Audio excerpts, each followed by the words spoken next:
ce soir, c'est le secret des Mayas.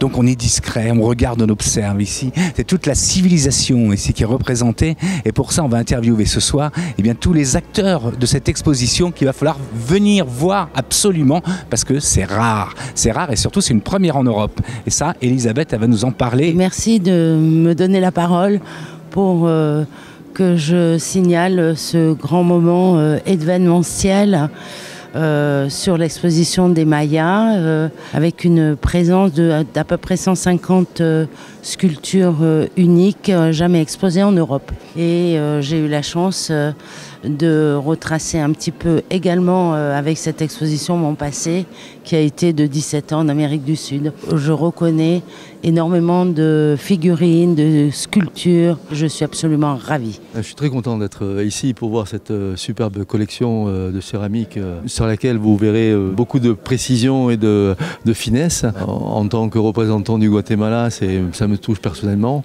Je suis ravi que la ville de Saint-Loubès ait pris cette initiative d'organiser cette collection. Saint-Loubès, on essaye, comme je l'ai expliqué tout à l'heure, essayer de mettre en musique un petit peu notre politique culturelle qui consiste à dire il n'y a pas que dans les capitales ou dans les métropoles régionales qu'on a droit à avoir des moments culturels plus particuliers, plus importants.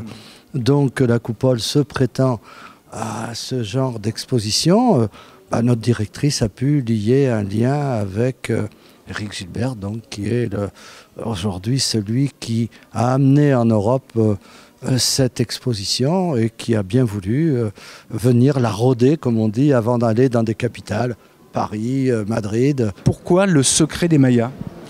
Le secret des Mayas, c'est une façon d'attirer le public sur du sensationnel avec le mot secret et surtout la mener vers nous pour que nous leur racontions l'histoire telle qu'elle est, l'histoire qu'on devrait savoir et non celle qu'on essaie de nous faire croire qui n'est absolument pas la vérité. Cette exposition, qu'est-ce qu'elle représente d'abord et qu'est-ce qu'elle contient ?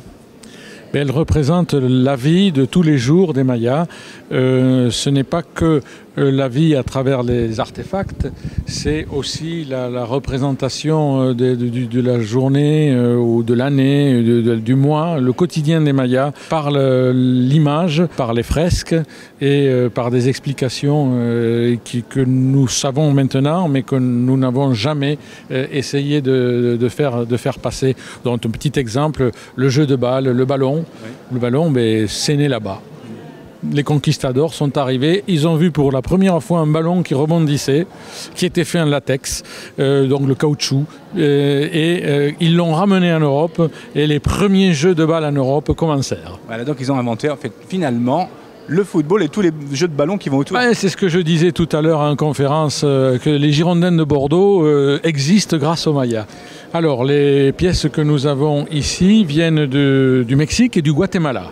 Voilà, qui sont les deux grands pôles, deux grands centres de la culture maya. Elles viennent donc pour les unes de l'Institut national d'anthropologie et d'histoire et les autres d'une collection privée de collectionneurs, d'archéologues et de collectionneurs guatémaltèques.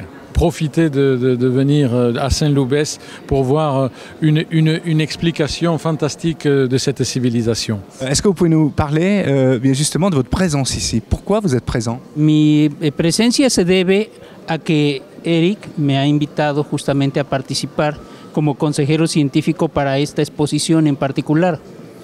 El objetivo es brindar el conocimiento sobre el pasado maya para brindar al público en general una visión histórica sobre el arte y la historia del pueblo maya en esta exposición, con piezas que son réplicas exactas de las originales que se encuentran en diversos museos de México y del mundo. Yo creo que la pieza más importante es justamente la máscara de Pacal.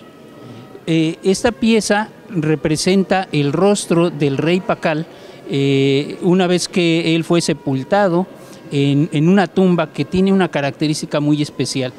Es una tumba única en Mesoamérica que se encuentra dentro de una pirámide, como las tumbas en Egipto, pero no tiene relación alguna, son creaciones independientes y paralelas. Merci beaucoup, bonne exposition et merci de votre présence ici à Saint-Loubès.